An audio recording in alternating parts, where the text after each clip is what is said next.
Thank you, everybody, for joining us tonight. It's a cold evening out there, so we still have a pretty good crowd that showed up here in person, but maybe a few people, just maybe the cold weather has kept them away. It feels way too cold to be this far into January or February, I should say. I want to thank also Lewis Katz for joining us here online. Looking really forward to the presentation tonight.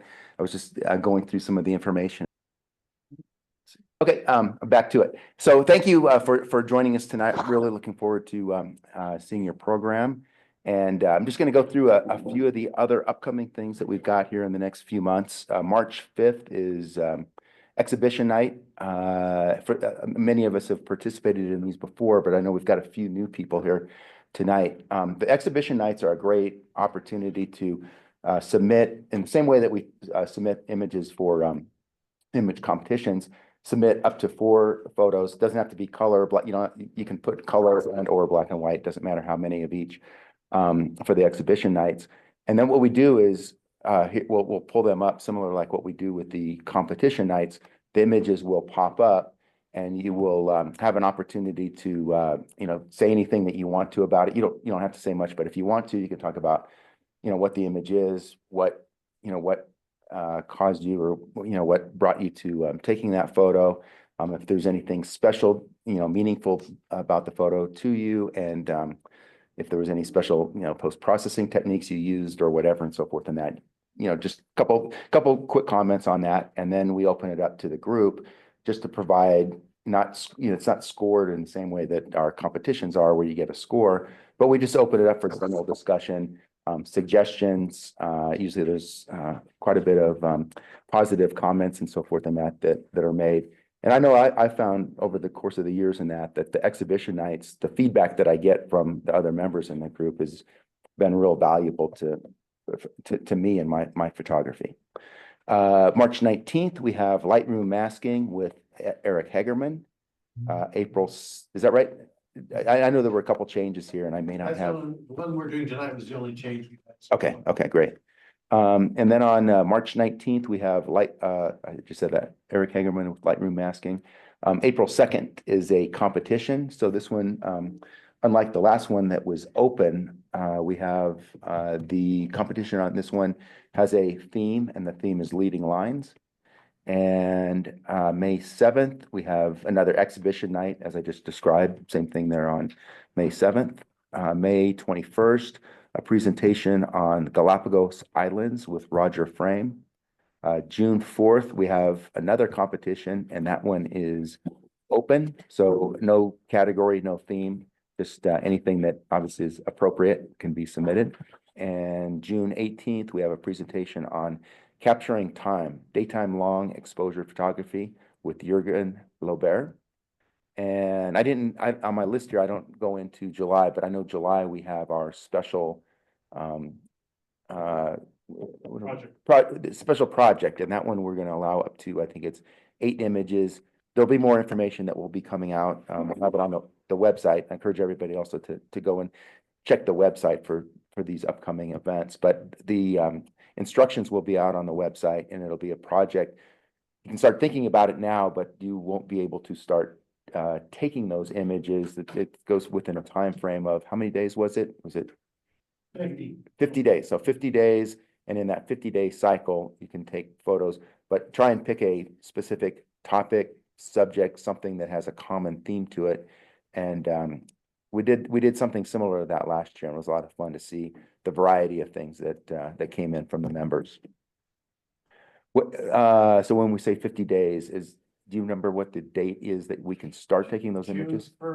June 1st. Okay. July 23rd, I think. Okay, so June 1st. So we still have some time before you can start taking those, but now is a good time to just in your mind start thinking about things, topics, a project that you might be interested in concentrating for that period of time. Let's see. On the bird photography event down in Florence, I'll maybe let you. I know you've already signed up in that, so maybe if you, there's still some openings on that, right? There's some openings. It's $400. You get 12 birds, 6 flying birds, morning and afternoon session, sunrise and sunset. Okay. And there's a link on the main screen of the webpage that, you can go and you sign and register, and then we'll send you an invoice. Okay, What's the date on that, Bruce? April 26th, which is a Saturday. Saturday, April 26th, and it's in Florence, and it sounds like a great event, as you mentioned before in that too, that the species of birds, there's some that are uncommon to our areas and so forth, and that, so you can get some unique Yes. species there, and Jailbird. No jailbirds. maybe, Well, only if you show up. but no, it sounds like a great opportunity. I know I'll be out of town that weekend and that, but it looks like a great opportunity for a photograph. And as far as instruction and that, not like a instructor, so to speak, but there will be some of our members here that are pretty experienced with photographing birds that can offer some tips and techniques and that at the event, Yes. assuming that you will help others. Okay, with that, I'll go ahead and I want to introduce our guest tonight, Louis Katz. He started shooting with an Olympus Pen F half-frame camera about 55 years ago. His father inspired him as he was a photographer in the family. Another large influence in his membership is his membership to the Baltimore Camera Club. Hopefully something similar to what we have here. I know that's where I've learned quite a bit. But that's where he learned so much more about photography, equipment, etc. Olympus cameras have long been a part of his gear for many years. However, he has also added a Nikon to the bag, which I agree is an excellent choice. It was during trips to the Western US where he took on a passion for landscape photography. Teaching photography is another essential component of his photography life. Louis currently teaches for the Johns Hopkins Odyssey program, the Smithsonian Associates program, and for private students. He lives for those aha moments that only teaching can provide. So with this, Kathy Bala, member who's present here tonight, she handed me, I'm kind of reading it as I speak because I didn't have a chance to look at it earlier. You want to talk about it? Sure, go ahead. Yeah, it's just at the Curtis Art Center, starting March 8th, they're going to do a photography exhibit in the urban landscape for the month of photography. And I was thrilled and honored and pleased that I was accepted with 2 of my images. And I think they gave us a list of the other participants. And it says Jeff Scott. So I'm thinking that it's probably Jeff from the club, but he's not here tonight. So Okay, I just right. want people to know. Great. Where was that again? It's at the Curtis, the Curtis Art Center up by across from Trader Joe's at Orchard and University. It's Yeah. called the Schoolhouse. Yeah, no. It's been converted. Yeah. And the reception, March 8th, 6 Yeah. p.m. to 8 p.m. That I'm assuming that will be one that you and many others will be at. That. Yes. So for those that are interested, So March they 8th. had like 60 other photographers. Okay. So, Okay, great, great. and 1 or 2 images each. That's gonna be a lot. Yeah, great, great. With that, we'll go ahead and begin the program and let Louis go ahead and hopefully I caught everything in the introduction, but otherwise we'll let you go ahead and You presentation. caught enough. Okay. Thank you guys for inviting me. I'm thrilled to be here tonight talking to you from frigid Baltimore, Maryland. We're not kind of used to, it hasn't been this cold in this area for a long time. I think it was down to about 13 degrees last night, which is very unusual. The last few winters have been kind of mild. So again, I'm thrilled to be here. I teach, I also photograph, I do a lot of different things. And at that point, I'm gonna share my screen. Okay, so everybody should now be able to see my Lightroom screen. Okay, so tonight's presentation is called Perspective and Perception, the Myth of Style. Right underneath the title is my website, which is just www.mynamelouiskatzphotography.com. And underneath that is my email address that's reserved only for photography, so it doesn't get mixed up with all of our household stuff. and that's Olympus 21209. So it's a combination of one of my camera brands and my zip code at yahoo.com. So feel free to, at any point, after we finish this one or well, you'll get this email address again in April, but the email address to use would be olympus21209 at yahoo.com. Let me explain a little bit more about the title before we jump into this. So perspective and perception. In my view, you as the photographer, every time you click that shutter, you're creating a certain perspective on what you as the photographer are thinking of in relationship to the subject. And the decisions that you make as the photographer impact how your viewers perceive the image. And I'm glad that one of you folks, may have been Bruce, mentioned something about some type of emotional connection to your subject matter, which I'm very, very big on. The myth of style really just refers to the fact that when I first joined the camera club 20 some odd years ago, I was really impressed with the work that I saw from some of the photographers that were members. And instead of trying to carve out my own style, which I think you will see from the images you see tonight, I try to emulate other people's styles because I really like their photography. And that was a really bad mistake because it led me down sort of an empty alley, because instead of creating things on my own, I was basically trying to emulate other people's work. And I really learned a very valuable lesson with that. So that's what that title is referring to. And we'll go through all the different topics that are covered. I think we know most of these things, so I'll just kind of run through them because I'm going to show you them through my imagery. But things that make images outstanding is pick a subject with emotional impact. And what I mean by that is it has an emotional impact on you.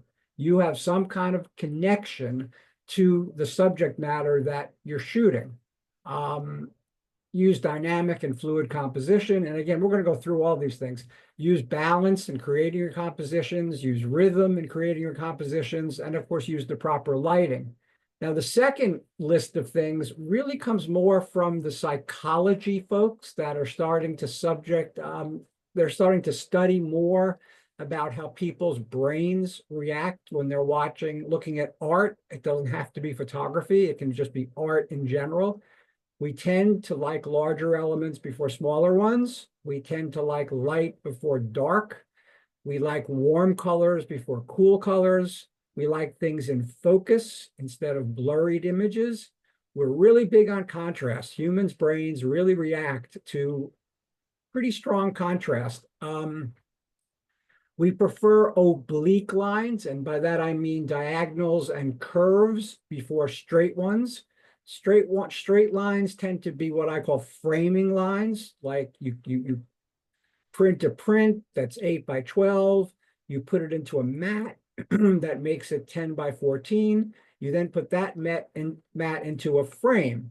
So all of those are framing lines. The mat lines, the actual frame lines, they're very rarely, if ever, oblique ones. So I consider the straight ones to be more static, and the oblique ones are very good at implying emotion and motion and things like that. We also tend to prefer human elements before inanimate ones, and I think that has to do with the emotional connection. And we like elements in perspective, meaning that there's some sort of order to the print. And we like isolated elements before cluttered ones. And one of the things that I've got to always teach my novice students is try not to put too much into your frame and keep it simple, because you can say so much in many cases with a simpler image rather than a more complicated one. We are, of course, as photographers, we're working with a 2D format, but what we're always trying to create in most cases, it may not apply to portraits and to certain macro work, but in general, we're trying to create a feeling of 3D in a 2D element. And one of the ways that you can do that is to put yourself at a certain distance from the elements that you're shooting. And then it depends on what posture you actually take. Now, I have some images coming up about where those grain silos are. But when I was shooting just the grain silos, I was not getting any of that depth. It was just a picture of a grain silo. So I just, walked about 20, 30 yards from where you're seeing that truck being filled up with grain and got low down. And now I've created an image that has depth because those rail lines lead you right through the image. You see the telephone poles off to the right, and you can still see the whole complex of silos and buildings. They're just not the main element. It's just, a composition that I put together to purposely create a little depth. And I've got a few more of those. So here's another example. I live about 30 minutes from the Pennsylvania border in Baltimore. This is up in York County, Pennsylvania, where I actually spent about 10 years of my life before I moved to Baltimore proper. And this is just an iron railroad bridge. And my friends and I have shot this bridge many times, and we've usually shot them sort of from the sides, on the bank of the river that's flowing underneath this. And this time I noticed that I could walk up a small berm and do that same thing, get low down, get those railroad, lines in as really beautiful leading lines. And you can even see, the houses in the background. And I've been able to do that without losing any of the details of this gorgeous iron bridge. I've still been able to get all of the metalwork that was done. But again, to just take images of that, yeah, you could do some interesting close-up work of some of those shapes and everything. But I really, again, I was on a mission to try and work on creating depth in my photographs because I think depth really pulls people in.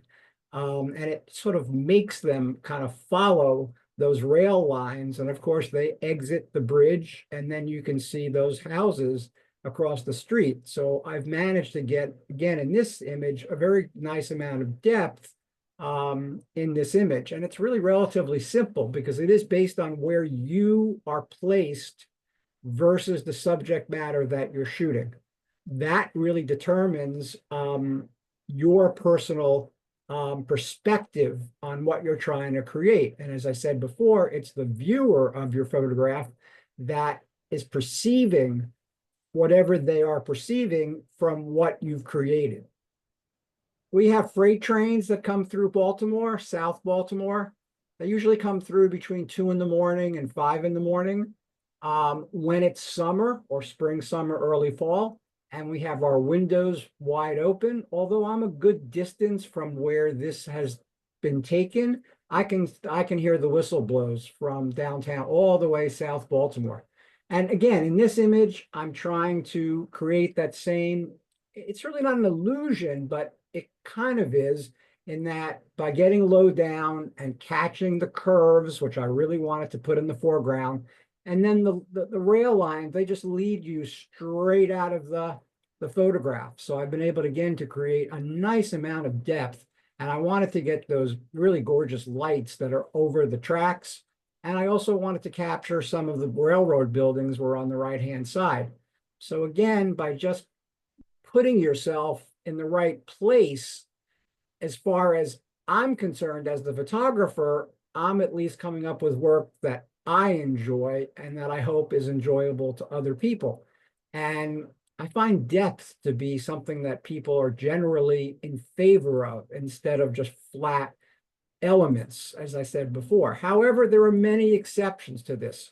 Portraits are an exception, macro work can be an exception, but in general, this would apply to landscapes, architecture, city streets. I mean, depth can be such an important feeling that you're trying to create, as you create your work. So at times, you find the perfect backdrop for a photograph. This photograph has a lot of depth. This is in Manhattan. I grew up in New York City. This is all the way on the east side of Manhattan. And those buildings that are sitting on that island across from the bridge are abandoned power plants, old Con Edison power plants. And I can't tell you how many times I've asked to be able to get onto that island, but every single time I've been turned down for, for safety. They don't want anybody, walking in that area. So I had this really nice backdrop. I had these beautiful parallel fences. I had the light posts coming off the left-hand side. I had some really nice trees coming out of the right, but what it lacked was a human element. And I think you can see to the left, there's a staircase that's coming up to this walkway. And I knew, even though it was pretty darn cold outside, that even though I was in a pretty quiet spot of Manhattan, all the way on the east side, that within a few minutes, someone would come up those stairs. And whoever came up those stairs couldn't walk the other way because there's no way to go. You have to walk towards me. And lucky for me, the first person that came up those stairs and turned toward me was a gentleman wearing all dark clothing. Even in black and white, imagine if the person that came up those stairs was a woman on her way to a party, dressed all in white with a big white hat and white boots. It would completely change the emotional nature of the photograph because he fit in perfectly. He was dark, which added to the contrast. I started shooting him a few steps from where he is now behind, and then I kept shooting him until he was about 8 or 10 steps forward. And then I just decided to pick out what I thought was the right one, and I think this one for me was the right one. And he was really important to this image because without it, I'd have a backdrop, but I really wouldn't have a subject matter. It would just sort of be an urban landscape, if you will. So I was very happy when the gentleman came up and he was all dressed in dark clothing, and it is Manhattan after all. I wasn't worried a bit, and I never worry a bit about taking people's images without asking their permission. That becomes really important as you get more into street photography, because once you ask someone if it's okay if you take their picture, you've lost the moment. Street photography is all about capturing the moments when they happen. And as I figured, he just walked right by me. He was just, lost in thought, didn't pay any attention to me, taking images of him. And that's kind of what I thought was going to happen. So again, we're still in the urban area. That's a part of the Brooklyn Bridge that's right in front of you. And again, I'm usually with a group of friends, and we were shooting the spires of the Brooklyn Bridge. And it's been photographed so often. I really like Margaret Bork White's images of the Brooklyn Bridge, but I really wasn't getting anything that I thought was different from what I'd seen before. So again, I just kind of turned around 180 degrees and said, wait a minute, look at those cobblestones, look at those old trolley tracks, look at the snow on the asphalt, sidewalk. I'm using that warehouse as sort of a leading line that's drawing your eye, and the cobblestone street and the rails, they all sort of draw your eye to that one spire of the bridge. And yet I was able to get some really nice office buildings in the background, which gives the image some depth, because there's quite a distance between where that spire is, where those arches are, and where those office buildings are. I would say at least a half to 2/3 of a mile away, and a river across it. So I was really happy to include some other data, not just that one spire of the Brooklyn Bridge. Now, you can also find depth in nature. I mean, when I originally took this photo, this is the Gunpowder River, which is about 25 minutes from my house due north. And they have these metal bridges that cross the river at about 2 or 3 places. And I had first just shot more of a horizontal, just kind of cutting it off after that second boulder. But I'm really big on always checking your vertical composition along with your horizontal one. And as soon as I turned the camera vertically, it was a no-brainer because I was catching all of that detail in the back of the photo, the reflections of the trees. You can even see the sun shining on some trees all the way in the background. And again, this creates a sense of depth that you just don't get if you just casually, take a snapshot. You really need to look at, every one of your compositions that you're in the process of composing and deciding where you want to put yourself in relation to the subject matter. And in this case, by including the other interesting thing was by including all the way to the background, the white balance for the first 2/3 of the image is very cool, and then it becomes very warm for the last like 1/3 of the image. And I really like the way that kind of looked. And I've also made this into a very, very nice black and white print, taking advantage of that sheen that's on the water, because that really translates well to black and white. But it's really important. They always talk about looking up, looking down, looking side to right, side to left. There's real truth in that, because if you do study composition a little more carefully before you pop your shutter, you're going to be happier with the results, because it's a more studied look at composition rather than just, as I say, a snapshot. Oh, there it is in black and white. So this was one where this is the one of the conversions that I had already made, and I think you can see that. I think the contrast needs a little umphing, but that silver sheen on the water really came out very well, and I think that's what first caught my eye. Using nature to create depth. This is in West Virginia, and I forget exactly where. We do 2 club trips a year, one in the spring and one in the fall. And West Virginia is one of our favorite places to go. The scenery is gorgeous. The people tend to be very interesting. And when I first looked out over this river from the iron bridge that I was standing on, obviously I saw this first, that triangular shaped rock. And my first few images were just horizontals of that triangular shaped rock sitting in the water.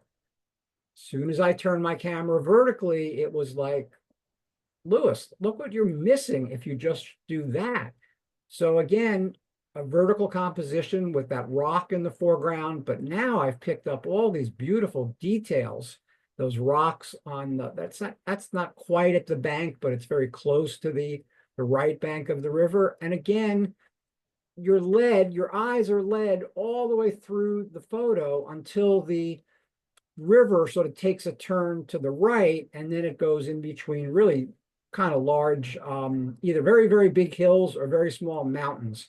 And I really loved this one so much more than just a study of that one rock. So there's lots of ways of creating depth, and it doesn't have to be man-made. You can find them in nature all the time. Okay, another thing that you can play with, I love creating images where the viewers or viewer has questions that they can't answer. And in this case, playing with scale is a really good way to create images that do exactly that. Because from this photograph, you really can't tell how big curved and hooped branch is. And you also have no idea how large the piece of sandstone is that happens to be sitting on. So that would be an example of a photograph that, someone would look at it a few times and kind of scratch their head and go, wow, I really don't have any sense of how big that branch is and how big that piece of sandstone is.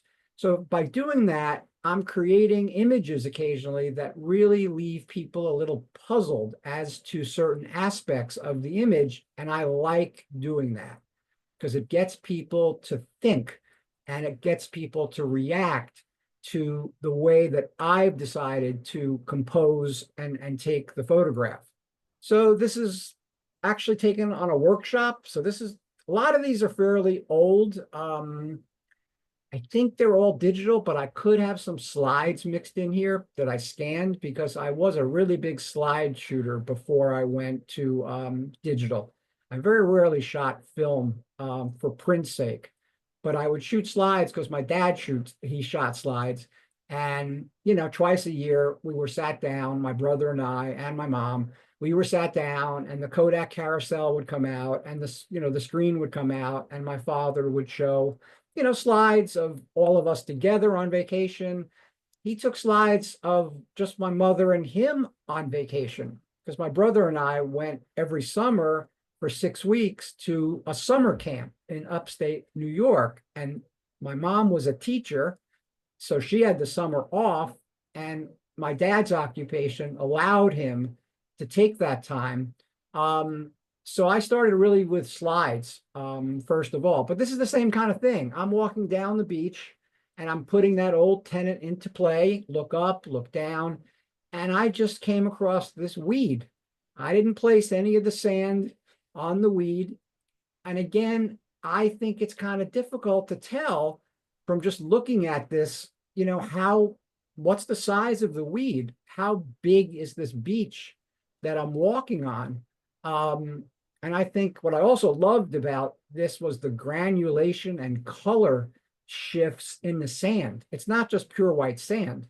It's got browns, tans, white, really had a beautiful, beautiful background behind this weed. And, I put it on the third. I would never put something like this dead center. I think that makes an image like this very static. So I want the viewer to perceive this in a certain way.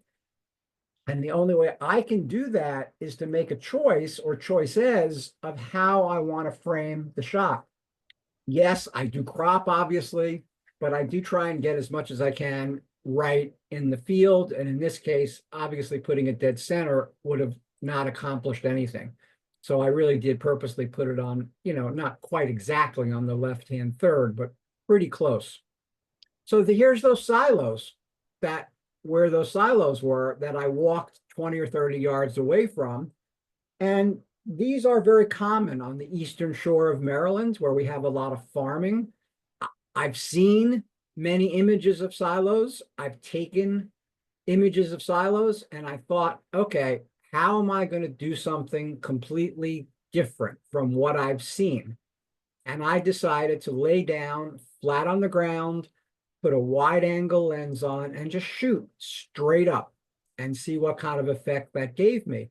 And to me, if you open your brain a little bit, this kind of looks like 4 rocket launching or rockets. And those metal pieces that are connecting them, they reminded me of the gantries that give way as a rocket takes off.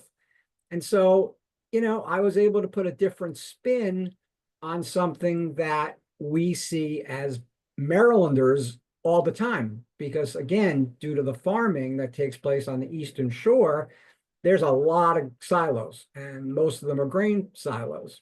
So, again, I'm just trying to create a different looking image so that the viewer has a completely different perception of what I've created. All right, so people also started talking about rhythm in photography. I didn't quite understand that. But we had a member who's now gone on to greater photographic things, and his name is Tony, Tony, Sweet, Sweet. And if you ever want to look at his work, which is also spectacular, especially his infrared work, it's just www.tonysweet.com. And he's on a more professional level. He leads workshops. He takes people not all around the world, but he takes people to lots of remote, places to get their photography.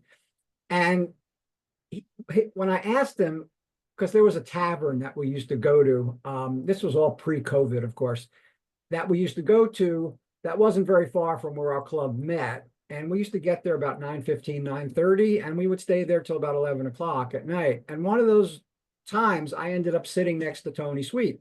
And I basically said, Tony, what about this rhythm in photography? Because I don't quite get it.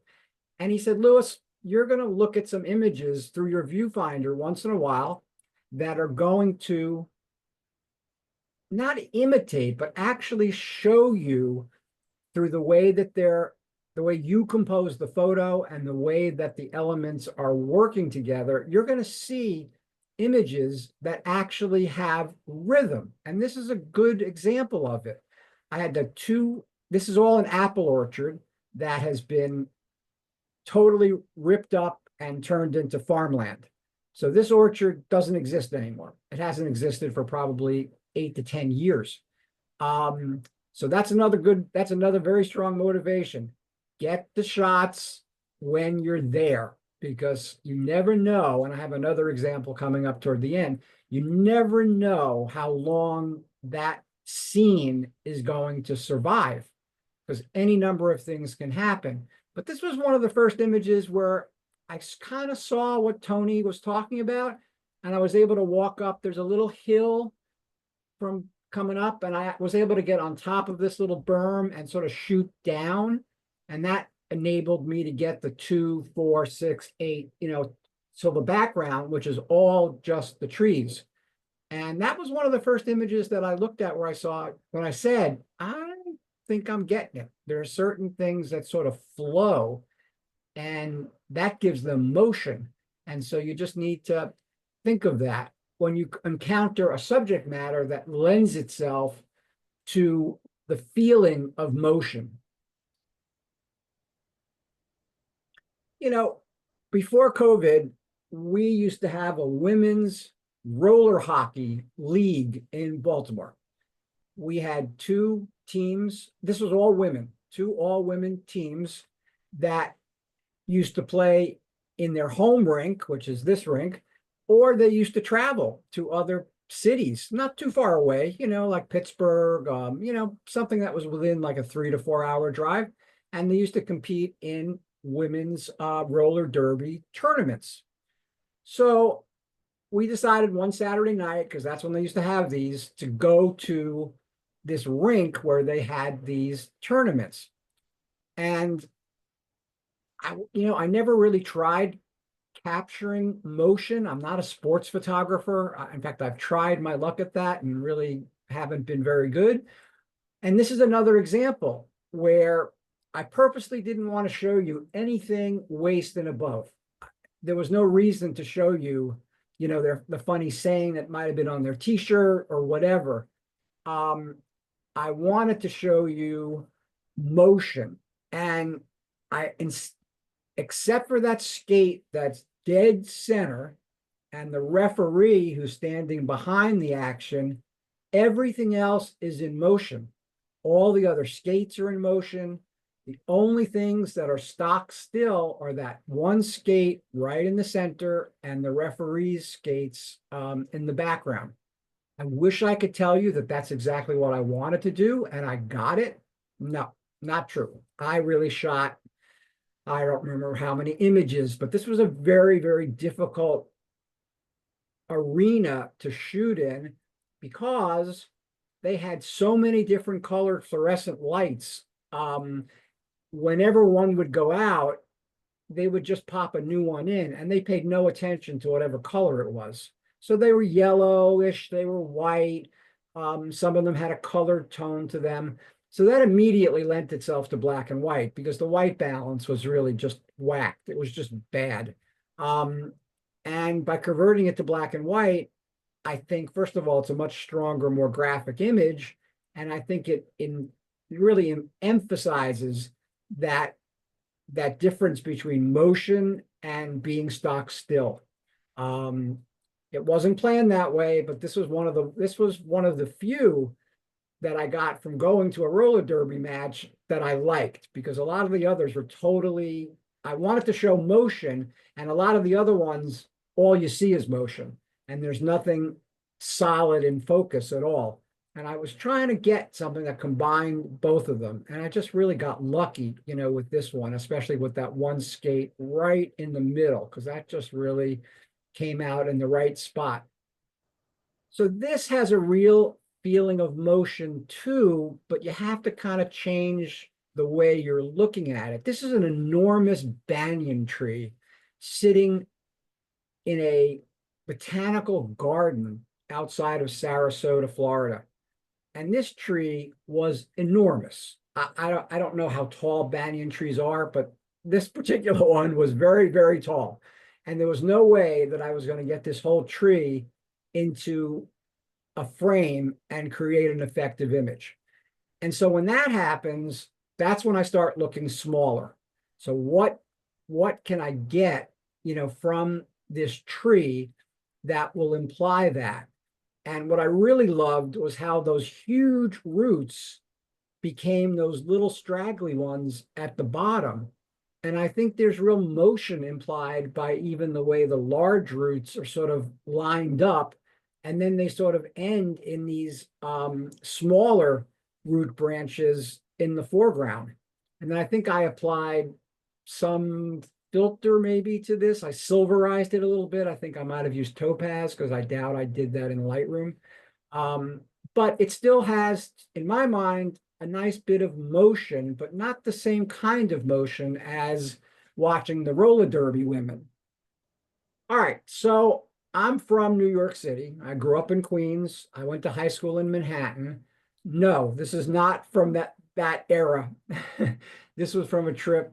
My wife Susan and I are both big theater buffs, and my mom stayed in New York until she was in her mid-80s.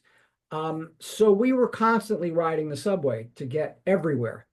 And in this image, I am sort of smushed against the door because it was a crowded train. And I had, my Olympus mirrorless with me, and I just looked up and I saw these hands going down the rail. And then I saw the beautiful reflections off the roof of the subway car. And I decided to focus really tightly in on the woman's hand to the far right and purposely left the other hands to kind of fall out of focus. And then I did not notice that eye on the far right, that's on the right of the woman's arm, until I looked at this to potentially post-process it. I didn't pick that up. But as soon as I had this on a larger computer screen, I immediately picked up that eye. And growing up in New York, I've seen every kind of subway picture that you can possibly imagine, right? Cops, people passed out, people making out, people sleeping. But I had never seen an image from the New York subway system that looked like this. And when I see just the uniqueness of an image of an element that I'm really quite used to, because I didn't leave New York until I was 17 and a half to go to college. And, those times were great times. I wish I had the images that I created back then, but they have been, what we say, lost in the flood. I have really absolutely no idea where the negatives, I have some of the slides, but not nearly as many as I created. So again, I had just never seen this kind of, composition. And I really think it's got movement from the arms being on the pole. And when I picked up that one eye in the very background, I was like, oh, that's really making it a lot more interesting. Motion as implied by the wind. This was before Great Sand Dunes turned into a national park. It was just a monument still in southeastern Colorado. And my brother lived in Albuquerque for many years. He's not living there anymore. But I used to start or end trips in Albuquerque so that I could see him and spend some time with him. So there was a big storm coming in, and the wind was kind of gusting. And in this case, I was waiting for a gust to come along and pick up some of that sand and put it into the air, which is exactly what this did. And the other thing I did with this image is, even though it is black and white, I toned the sky down. Originally, it was just a really kind of blue, which obviously turned to a different color when I converted it. And I thought about taking out these darker areas that are in between the dunes. And I said, you know what? No, that's exactly what it looked like. So I'm going to leave it the way it is. This image, I could now turn, especially with the new tools in Lightroom, I could now turn this into a pristine, sand dune image. But that's not what struck me. What really struck me was exactly as it looked. And I would say about 10 minutes after I shot this image, it was pouring. It was a huge storm on its way. And I literally had to run back to where my, SUV was parked in the parking lot. Luckily, it wasn't that far away, and so nothing got really wet. But that's something you always have to be aware of. One of the things I mentioned in that list was balanced compositions. My wife and I took a trip once up to Western Maine, and we rented, I guess what you would call now an Airbnb. It was like a separate little cottage that was next to the owners of the cottage. So that was a much bigger house. And we had a pier, but no boat, unfortunately. But it was a very small pond. But one of the early mornings, I just walked out to the end of the pier, sat down, and looked straight down. And this is exactly what I saw. I didn't have to move any of the leaves to get them into what I thought was a good position. The only thing I did was I darkened down. You can see that stick in the background. I darkened that down because it was just coming out too bright, and I thought it was distractive. But this is what I mean by a balanced composition, because all the elements sort of work together as one. I love the way those two sticks are coming through the composition. One is curving to the right, one is sort of going straight down. The leaves were in absolute perfect symmetry almost. You can see the water drops on one of the leaves right in the middle. So sometimes you just look down at something or look to the side of something, and whatever you're looking at happens to be in what you feel is the right order. Other people may get a completely different perception, but it's still all about how you, the photographer, are placing yourself in reference to the elements that are in the image. If I had taken this from a really sharp angle, more of it would have been more out of focus, and it would have created a completely different composition. And the original composition that I looked at through my viewfinder, I thought was, wow, I don't have to do anything. This is really, I think a very nice composition.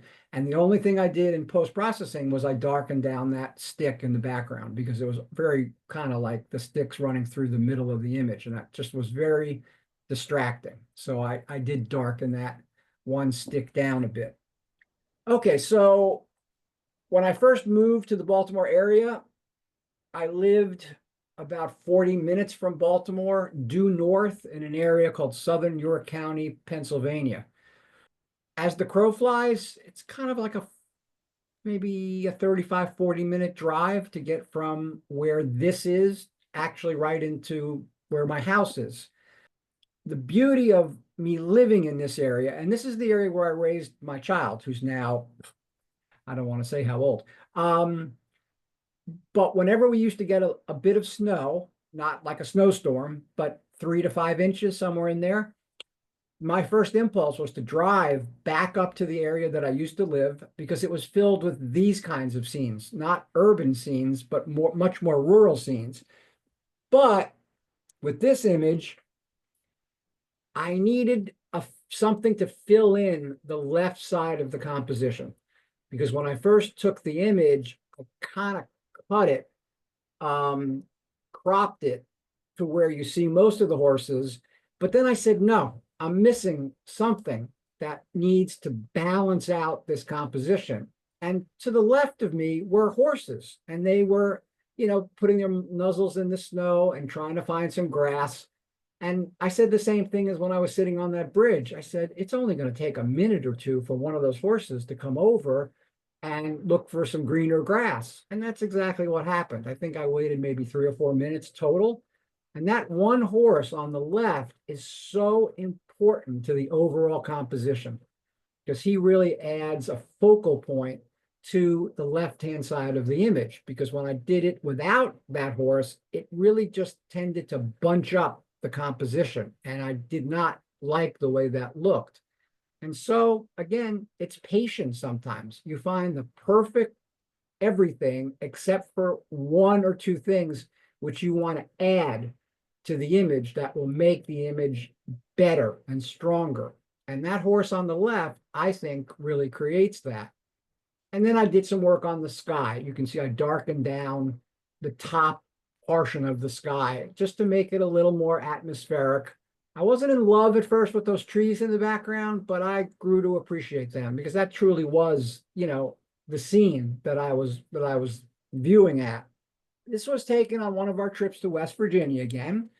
We were driving some roads that we kind of know outside of Davis, West Virginia, and we came across this really kind of not abandoned barn, but this barn that was really not in great shape. But the reflection of the barn in the little pond was really cool. I thought overall, because of the nature of the barn itself, because of what's actually included, the different tonalities of black, gray, and white, I really, really enjoyed the image. However, you go back to the same spot a couple of years later, and you get this. Someone or some group of people had decided, or maybe they bought the property, to really spiff up the barn. And this was taken about 2 years after the abandoned barn. And when we came across this, and I was actually with the same friend, we both said, what? What happened here? And what happened was that it had gotten completely rehabbed. And so that barn by itself, as differing from the other image, that wouldn't make the image itself. It just wouldn't be interesting enough. So I moved back about, I think, 40 or 50 feet, took an angle that was pretty straight on, looked through my viewfinder, and I said, whoa, whoa, whoa. It doesn't matter that that's not the abandoned barn. Look at those clouds that are in the hill. Look at the reflections that are reflecting in the barn. You can see that it's fall from the trees on the right, the reds and the oranges. So sometimes you as the photographer need to make a quick decision about your perspective changing, because I wouldn't have taken a picture of just that barn as big as it was in the prior image. It's totally would lack interest. And then at the very end of this process, I also noticed that the trees and the reflection were kind of forming like a torso shape, which I had not noticed at first. And once I saw that torso shape, the hips, the legs, I said, wow, this has got an element to it that is really very cool, on top of it being a reinterpretation of a scene that I had taken before. So sometimes you as the photographer, when facing the same material, you need to quickly rethink what you want to do, because the elements have now all changed. So you can't shoot it the way that you did, maybe 2 or 3 years before that. You had to come up with a new way of framing the image, and this is what came out. And I was really happy, with this, even though the barn is very pristine and painted really white, and didn't matter. It really didn't matter, because in this case, the background was actually more important than the foreground. I like centered, balanced images. This was taken in our Amtrak station in Baltimore, which we call Penn Station, not to be confused with Pennsylvania Station in New York City. Beautiful marble throughout the whole indoors. They just redid the outside of the building, and I haven't driven by it yet to see what they've done. But I saw this gentleman sitting on a bench. I love the sconces, that sconce on the right. That was a stained glass sign that says offices. And yes, he is unfortunately talking on a cell phone, and it's really hard to do kind of street photography, or just, ad hoc photography without people being on their phones.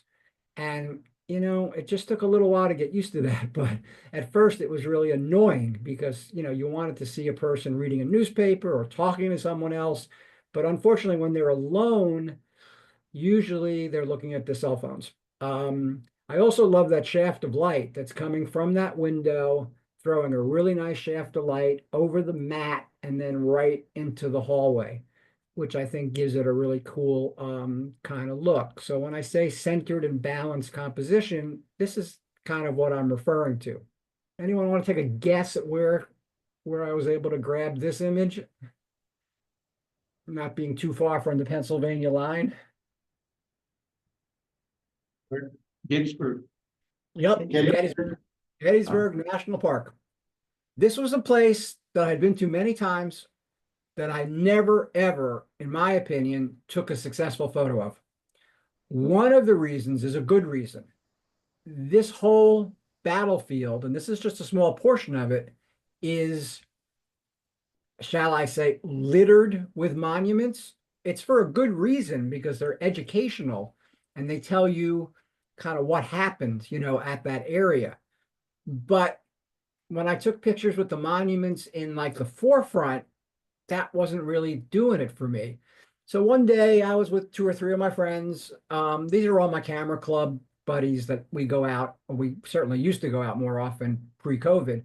And we were walking down a side road, which we had never walked down before, and I saw this fence.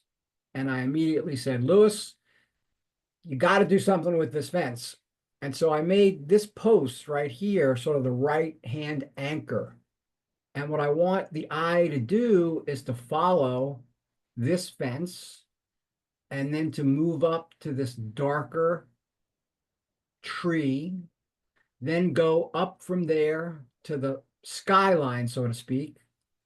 And you have some really nice trees. There are a couple of barns right there. You follow the tree line, you come to a larger tree, and there are 2 monuments, right? There's a guy on a horse, and there's an obelisk right there.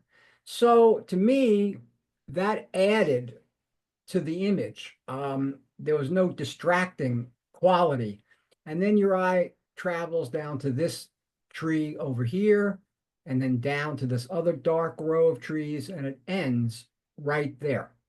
So I was purposely trying to create a circular composition where you start here and work all the way around until you get to this tree right here where it sort of ends. And so this was one of the only images I've ever taken at Gettysburg that I was happy with, because they're really, other than those 2 monuments way in the background, it's really all the natural, you know, flora and fauna and the man-made objects like the fence itself and those buildings that are in the back.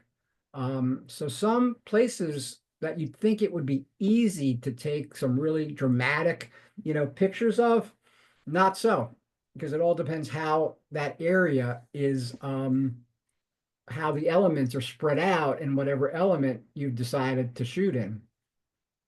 I think most photographers are waterfall fans. We like waterfalls. However, if I shot one more waterfalls with a slow shutter speed and a 3 or 4 stop neutral density filter on, and, you know, slowed down my shutter speed so that you could see the cotton candy effect, I'm done with those. I've seen so many that I can't add anything to what those images create in terms of your mood, etc. So this is a much smaller waterfall. It's up in northern Baltimore County. It's being fed by a much like a small river or a large creek. And in this case, I was able to walk up again up a little berm, and then I sat down and I was overlooking the very top of the falls. And where you can see that is right back here, because the top right-hand corner, those are the waters that are running over, you know, the ledge to create the waterfall. But what I fell in love with is how those trees looked in the foreground and how these whirlpools, and that's what these all are being formed by the way the water, boy, that was New York City, is creating. And to me, I'm now looking for this type of waterfall image instead of what I'll just say is the usual waterfall image. And you just have to find, a small enough river or a big enough creek that actually has, a waterfall in it, and you'll be able to get, a much different and a completely nuanced shot than the kind that I just described, which is, again, seeing a large waterfall, immediately breaking out your tripod, putting the right filters on it, so you can slow the shutter speed down, et cetera, et cetera. I just don't need to do that anymore. Some of the ones that I took over the years, I think are fine and really gorgeous, but this represented something completely different, and I was not going to be able to get this again. And I must have been there right at the right time of day, because the reflections, these are all reflections of the trees that are back here. I think I caught the light right at the right time, when I created this shot. This is the transit station that replaced the subway stop that was completely ruined by what happened on 9/11. I think it's called the Oculus. And I'm on a balcony overlooking, the floor. What catches my eye right away is this really gorgeous shaft of light. So I am determined, before I leave this spot that I'm standing on, I'm going to do something with that. But these are what I call the ribs that made up the inner shell. These are like, lily pads, that they're supposed to be lily pads, and you can see people sitting down, talking, having coffee or whatever. But I still wanted to concentrate on something that I could do right there. And I saw these two gentlemen having a conversation. So I moved a little over, changed my angle, put a much longer telephoto lens on, and I was able to get this.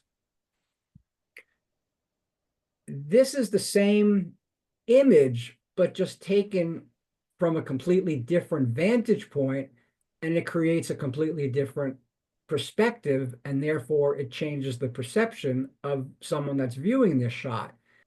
They're just chatting over a cup of coffee. Could be business, could be pleasure, could be anything. What I also really loved were these Alfred Hitchcock shadows, because that's what I call these kind of shadows. You can kind of see this guy, there's his cup. Because I've really moved more to a black and white photographer, not totally, but a lot of my stuff now gets converted to black and white. And this was a perfect natural, for doing that. But I had to change my spot, put on a different lens, and get a completely different look for the shot. So in New York, there's also something called the High Line. It sat for years as an abandoned elevated train that used to feed into the meatpacking district, which is all the way on the west side, like in the mid-30s to the mid-40s in terms of streets. And instead of tearing it down, which the city really wanted to do, a group of people that live in that area, they got together and they said, why don't we, with the help of the city, obviously, why don't we turn this whole thing into a park?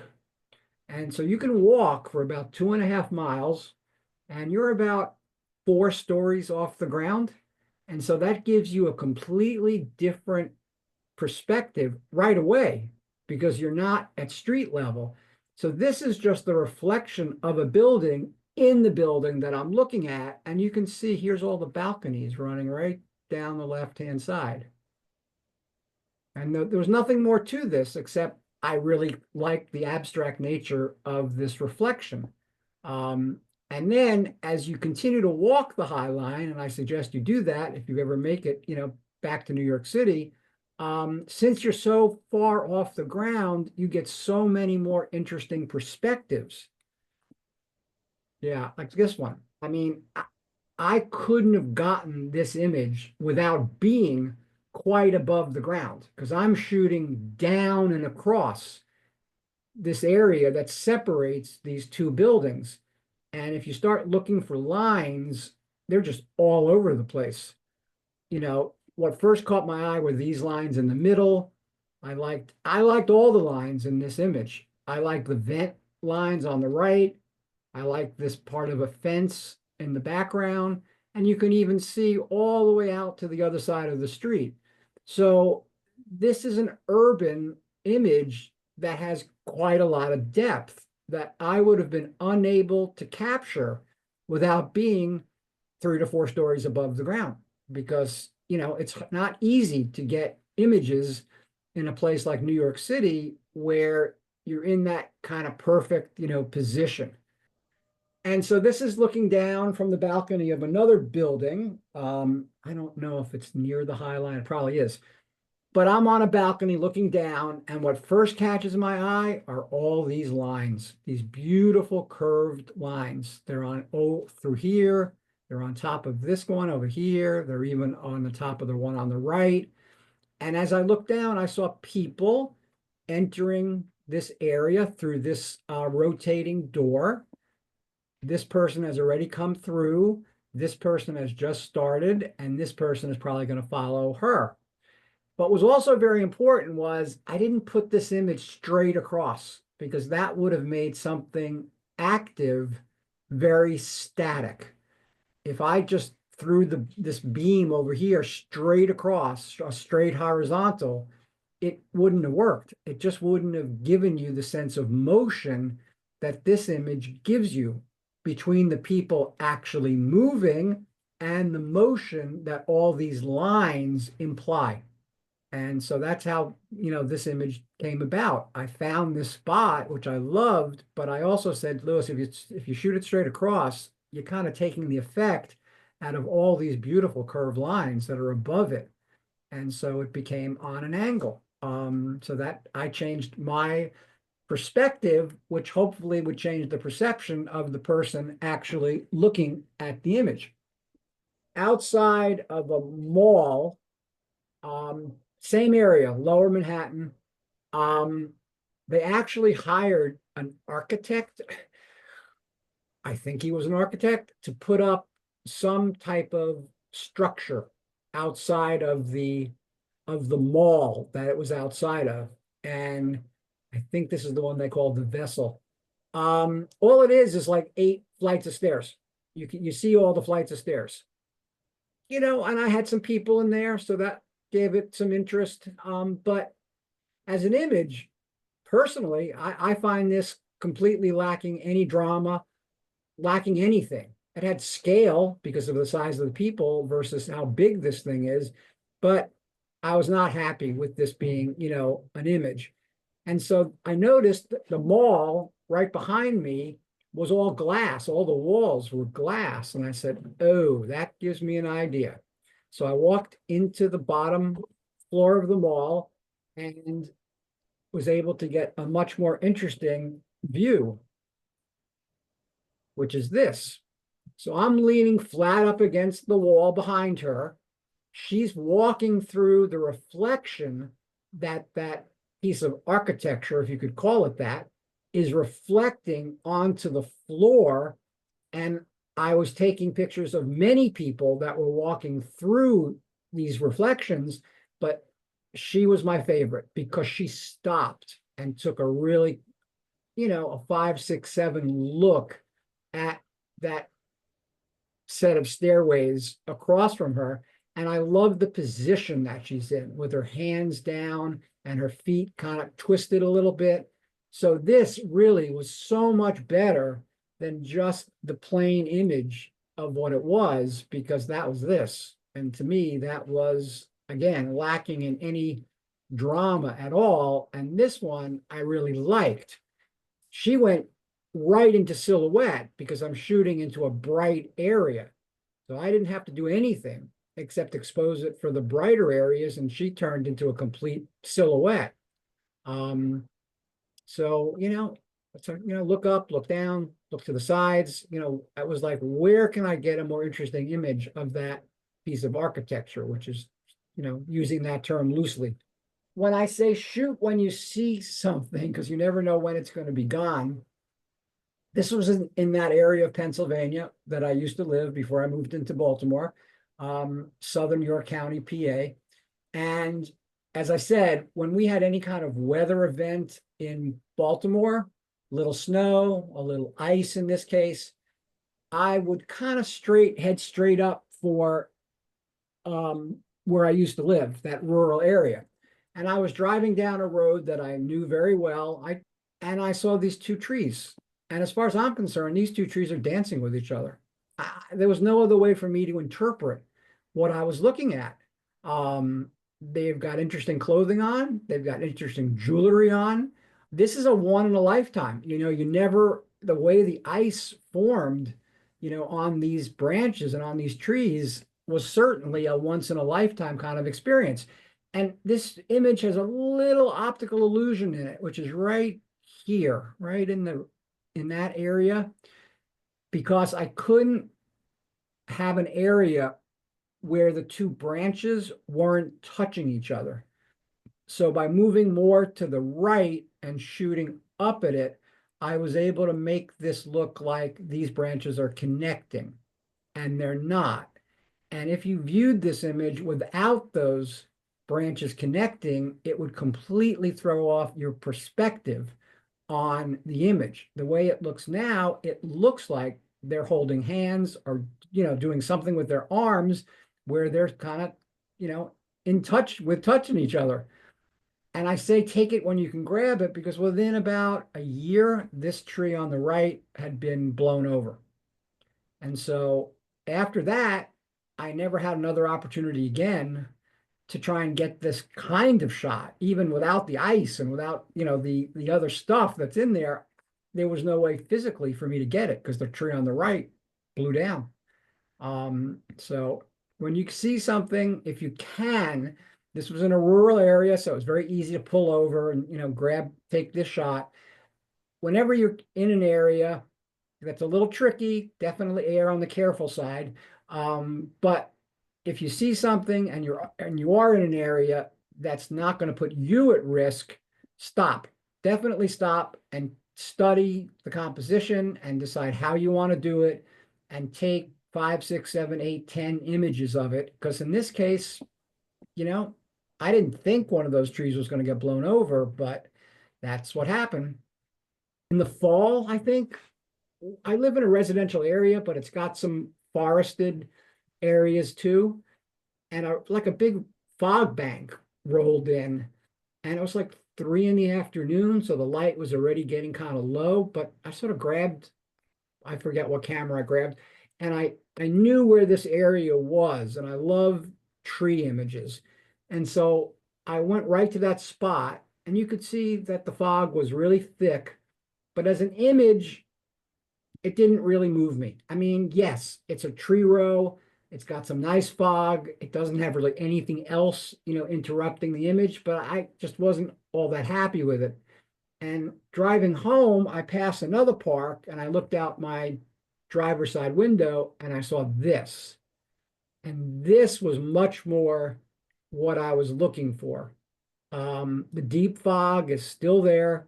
I did darken down this tree in the foreground because I wanted him to be really in some sort of contrast with the tree in the background. And I just loved how these branches all flayed out. So this was an example again of how maybe I won't get another shot at getting a shot like this in such deep fog.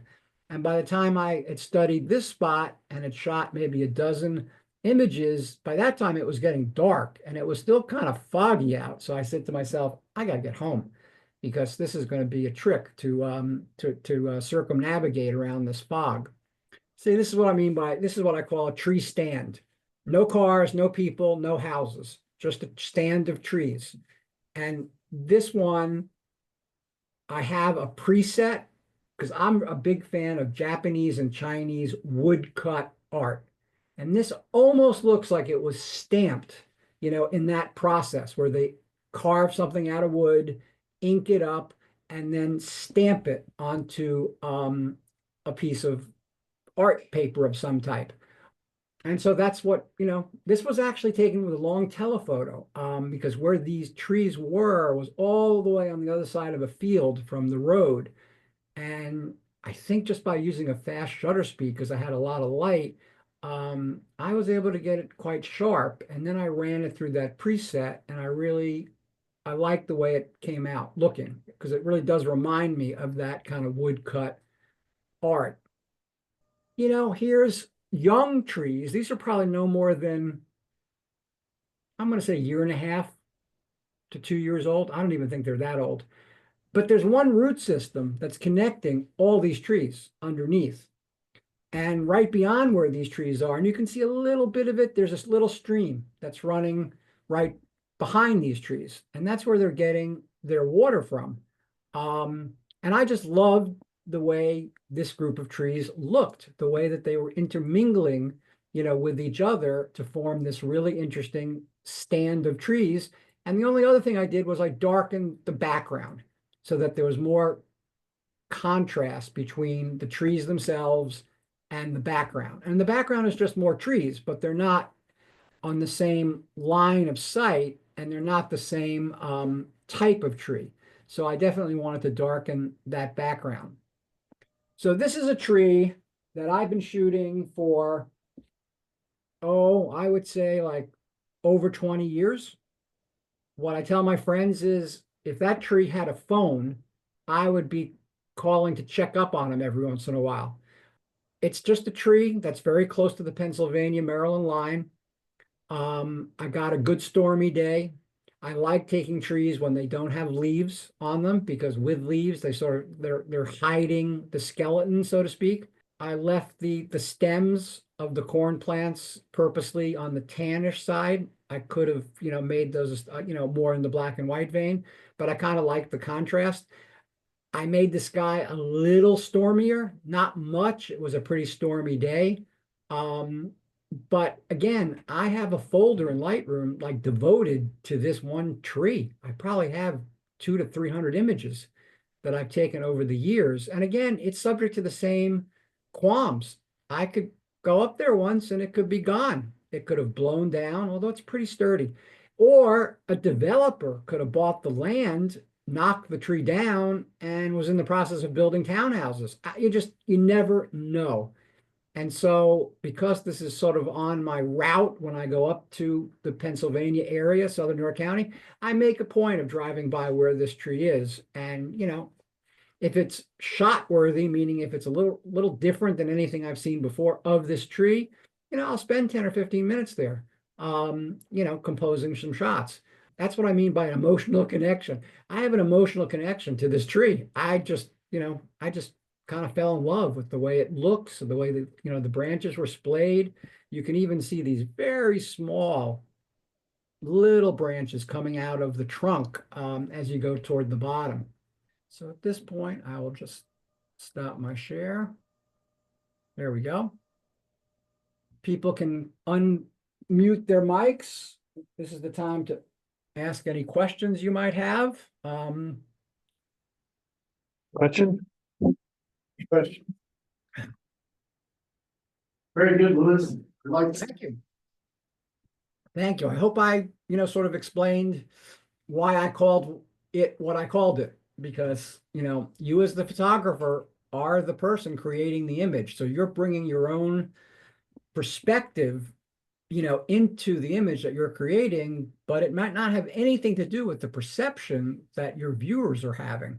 So you can try and have an influence on that, but I would still say you should be shooting more for yourself than anybody else in terms of, how you should be shooting. I never teach that. I just teach the difference that it makes depending on where you're standing relative to your subject matter. So. Well, with our leading lines, Yeah, you kind of helped us out with a lot of those.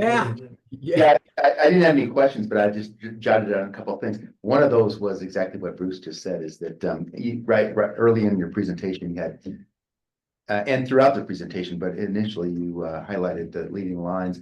That is our next Right. Is April 2nd. We have a competition, leading lines theme. So thank you for sharing that. No problem. The other thing I pointed out here was you mentioned it was cold there, and this morning we were 7 below zero here. So that's colder. There's plenty of trees out here right now without leaves. So the examples that you shared, we've got plenty of opportunities to go get those right now. And Oh. frost, this morning there was frost all over a lot of stuff too, so That's cool too. those opportunities. So again, thank you for sharing that because Oh, no problem. I know I look for those occasionally when I'm out and about also. Absolutely. Just coincidentally, when you had the image with a single person in a scene, like in just one person in there, just right before the meeting, Dave Purcell, the president, and I were talking, and he was talking specifically about street photography, looking for those scenes where you have one person, that human element that you bring into a scene. And the last point I brought up is you mentioned Tony Sweet and the infrared. Myself being also an infrared shooter and that, appreciate that. And I've seen his presentation before on infrared and he is fantastic. He's good. I don't know anyone better than him at he at infrared photography. He's really made it an art and he's really good. Right. So that was all I had. I was just jotting Okay. down. Well, thank you again for inviting me. You're going to see me again in April with a completely different, more technical presentation. So I look forward to seeing you guys again. Great, Louis, Thank thank you. Thank you, thank you. Thank Louis, I had a quick question. Yeah, sure. I noticed, John Denver said sunshine on his shoulders made him happy. I didn't see a lot of sunshine and I know that's a problem back east. I used to live there, to find, periods where you have a lot of light. Colorado here, it's like 300 days a year. We usually have good sunshine. Right. But I noticed that you took advantage of that with the cloud cover and as far as the background and so forth in there. Do you purposely look for those days or you just? Oh, take yeah. advantage? Yeah, to me, the sun is my enemy. I mean, unless it's early morning, late afternoon, because it creates too many shadows. Sometimes that works in like a street shot. But in a lot of cases, if it's a bright sunny sky with not many clouds or no clouds at all, to me, that's not the conditions that you're looking for to capture great photographs. I mean, that's what I teach and that's what I follow. There's a reason why workshops run early in the morning. They go until about 10:15. Then they usually go back to where they're staying, work on software stuff, and then go back out at like 2:30 or 3 o'clock and stay out until like 6. It's because the light early in the morning and late in the afternoon is so much, it can be more complementary, it can be more dramatic. It's just that if it's really sunny out, in between those hours, like 10:30 and 2, it's really not the best time you should be out shooting. And people always come into this thinking, oh, that would be such a great time. And I always say, no, it's really not, because it throws off a lot of shadows. And, that's not to say that if the right subject matter is there for you to shoot, that kind of light could sometimes be complementary. But the way I think of it as complementary is where and when and how is it creating shadows? Because if it's high noonish and the sun is out somewhere, whether it be urban, rural, there are shadows being thrown. And that's what I look for when I'm out just on a bright sunny day. I very am rarely looking at the element of what I want to photograph because I usually think it's too bright. So, Thank you. lesson learned. And one last thing that I had on here too, Sure. one of the other points that you brought up was you going out with other members of your photo club and so forth. And again, looking for scenes in that. And we interestingly, at a meeting that we had last week, several of us were talking about trying to do a little bit more of that amongst our club. Also is kind of set up, times, again, just kind of free events and that, but just get together, photo walks, going maybe, into the city, out on landscapes and so forth and that. Because to your point, when you're out with others in that, sometimes some of us may see a scene differently than others. Kind of just sharing those ideas and that can be real helpful. So I bring that up for the others here and that is that we are looking at maybe once it's not 7 below 0 and that, but when when the weather improves in that, just kind of look at opportunities to go out and as small groups or whatever and that just go out and share ideas and Fine scene. It tends to happen with us, and we really don't do this as much as we did pre-COVID. And that has nothing to do with COVID. Our lives have changed and things have happened. What used to happen with us is like if 4 people were driving in one car, we would get to a spot either predetermined or a spot that we just all noticed, and then we all just split up. We don't stay together. We just sort of wander wherever we feel like wandering as individuals. We very, very rarely stay together as a group. We tend to just get to a spot and, normally have to use our phones to sort of like find each other again. And I personally think that's fine because everybody's expressing their individualistic, goals. And everybody's got a different goal in the end in terms of what they're trying to accomplish. So that's what Right. tends to happen with us, but other groups may not work that way. Very good. Well, it's All right. getting late for you. We'll let you go. All right, thank you, and I'll see you soon. All right, thanks, Louis. Everybody Thank you. sleep well. Bye. Okay, for those of you at home, no questions. I didn't see any in the chat. Look for that survey sometime this week. I'll send out, like you said, it's 5 questions. And it's just feedback on his presentation, which is good. Other than that, I want to show one quick thing to those of you that have stayed because you love it. What we had talked about earlier, there is where the competitions are going to be you can see the images and see who won what. And then the images are in a slideshow down below. So you'll be able to see who was what. The video is posted on the YouTube site, so you can watch that. Well, let's see, one last thing. The other thing that we talked about in a meeting a while back was also possibly adding a workshop or two. Again, we have a lot of new members, people who are, we're all learning and so forth and that, but maybe a workshop on some of the post-processing. He was talking about Lightroom earlier. A lot of us use Lightroom, Photoshop, other programs and that, but maybe doing something on post-processing and then maybe another workshop or something. Yeah, and I think you're gonna talk to some of the PPC people and see if there's Right. someone, Yeah. because our regular instructors have kind of gone off. They're not available as much as they used to be. Okay. I mean, Jeff Johnson's the only one that jumps to Yeah. mind. Since we have kind of several new members in that, we thought that we would add something like that for, But anyway, it's definitely something that we're just trying to come up with some people that can teach it and have some, good workshops. Okay, for those of you at home, we'll end the meeting and have a good night, everybody.